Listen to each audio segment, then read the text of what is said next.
the Ministry of Health, its head of public relations, Isaac Bao, first joined us on the line to provide some answers as well. Hello, good evening, sir. Welcome to Eyewitness News. So can you confirm to us how many containers were there in all and how many of them have been cleared so far?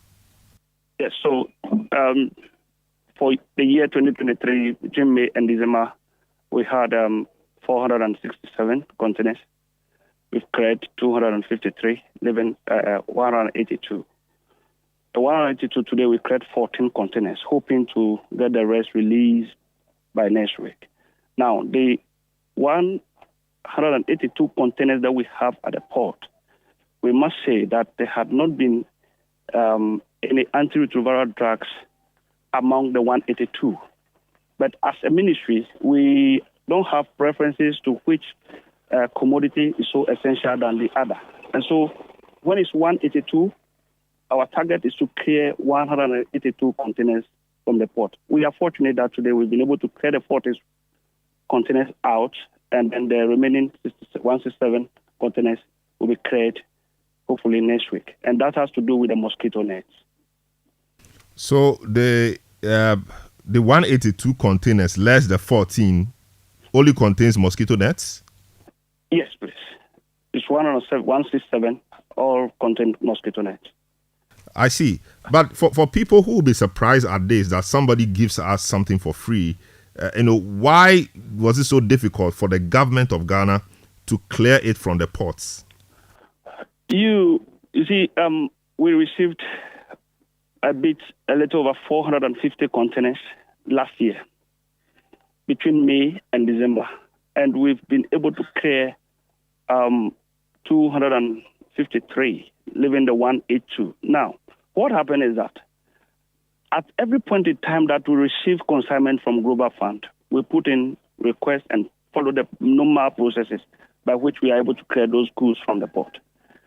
It has gotten to a point where if it is government that is receiving the donation, it is government that is also going to receive all taxes attached to it, and it is the same government that is going to use the commodity, then we should look at how to crack the bottleneck, so that as and when we have our commodities at the port, we don't go through those processes to say that we are going to clear them. We go there with our vehicles, we go, and then we offload our goods, and then we leave. These things don't happen at the port, at the airport. When we have our commodities coming from the airport, we don't have those challenges.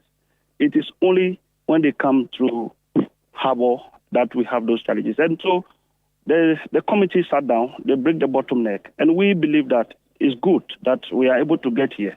Going forward, such issues will never come up again.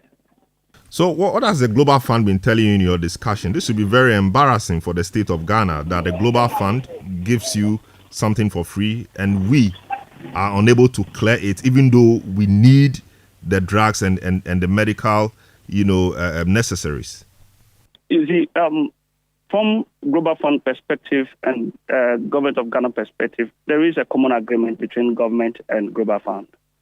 And so, as a country, we cannot say that we've not been able to clear the goods from the port. Like I said, we never received the 457 containers in a day. They came in batches. The last consignment came in November, some came in December. And so it's something that we've been clearing up. If you could remember, somewhere around June last year, this same issue came up, which led to clearing of a number of containers from the port. So it's not like we have these 182 or 456 containers as stated at the port that we've never cleared, and they all came in May. No. They came in sequence. So we have some drugs that arrived last year, December, which we worked towards clearing them. We've realized that there is the need for this bottleneck to be taken out, so that just as we go to the airport to clear our commodities, if you could remember when COVID-19 was savaging us, we go to airport, we stand there, our goods arrive, we take them, and then we leave. So we just want to have that same system running at the port, so that we don't have to go through this payment system and all that. And normally, you have your goods at the port. By the time you finish 1 week, then you have the garages also coming up to say that we want to charge you for some amount and all that. These are the things that we want to avoid. We are happy government has come in. We're happy that government has taken this bottleneck off. Going forward, we hope that we work assiduously to ensure that such issues don't repeat themselves again.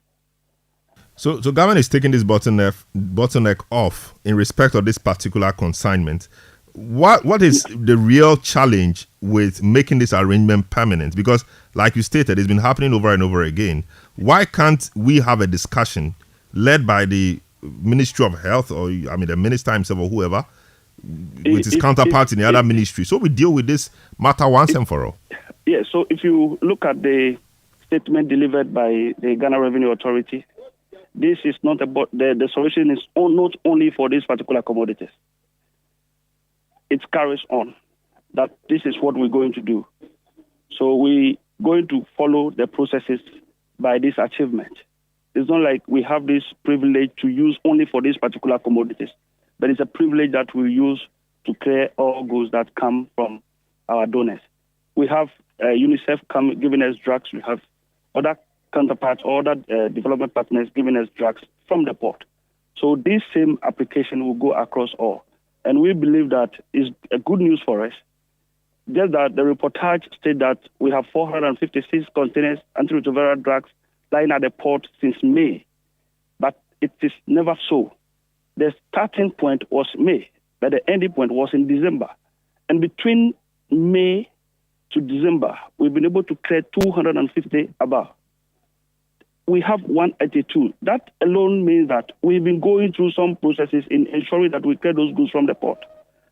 It's rather unfortunate that this come before the media platforms, but we are assuring Ghanaians that we will not get here anymore. People think that if the Ghana HIV/AIDS network, for example, hadn't raised the alarm, these containers would still have been there, and people would have been in need of the supplies that were lying at the port. That is quite concerning. I'll find time to be with you next week at your studios, and I'll give you documentation indicating that this engagement started as far back early March last year, where Honorable Osla also led the team, Honorable Abena, Minister of Finance, the Chief Director of the Ministry of Health, held a meeting and they started the process to ensure that this bottleneck is taken out. So it is not because of this press statement that led to this. It is something that we have started the process already. But will you admit that the press statement or the press briefing by the Ghana HIV networks, the HIV/AIDS network, fast-tracked the process? Will you admit that? Because of the consistency of it, because it coincides with the timely delivery from the port. You have a statement coming out within the week, and in the same week, you have the goods coming out. Ideally, everybody would think that it is because of the statement. But when you even want to look at the port clearing system, when you have task clearance from the ministry, you are allowed to go and clear your goods. It doesn't just take 1 week to have those goods cleared. So we believe that, we are Ghanaians, we are citizens of this country, and it is our duty to hold us, our own self accountable. So whatever we have with our partner, the CCM, is a wake-up call for all of us. We appreciate their effort, and we believe that we work together. We are in partnership with them. We appreciate their effort, but that will also motivate us to work more harder and harder.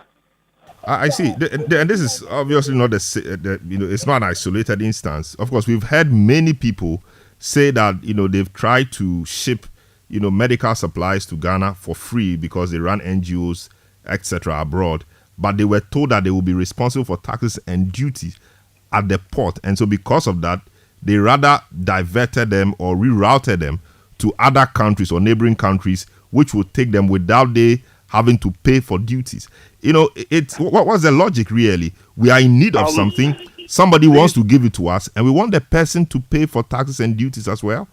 Yes, my brother, I will believe that this is one gate listing. One said that, and then Minister of Finance will also have a reason why the person will have to use some other alternative.